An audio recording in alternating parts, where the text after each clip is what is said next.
Hello friends, myself વાલા મનીષ. આજે હું વાત કરવાનો છું બ્રહ્માંડની ઉત્પત્તિ વિશે. એક સિમ્પલ સવાલ, આ આખું બ્રહ્માંડ ક્યાંથી આવ્યું હશે?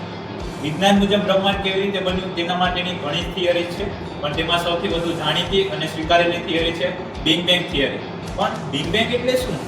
આ કોઈ બોમ્બ બ્લાસ્ટ નથી, સ્પેસ પોતે જ એક્સપેન્ડ થયું. બિગ બેંગ થિયરી અનુસાર 13.8 અબજ વર્ષ પહેલા બ્રહ્માંડ એક ખૂબ જ ગરમ અને ઘન બિંદુમાં હતું.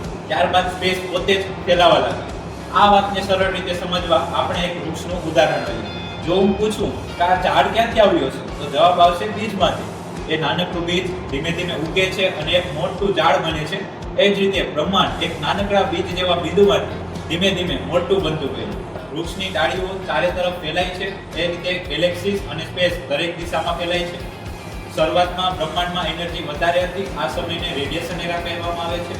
પછી ધીમે ધીમે મેટર બનવા લાગ્યું, એટમ્સ બન્યા, હાઇડ્રોજન અને હિલિયમ્સ બન્યા, અને આને મેટર એરા કહેવામાં આવે છે. પછી આ એટમથી સ્ટાર, ગેલેક્સીઝ અને આખું બ્રહ્માંડ બન્યું.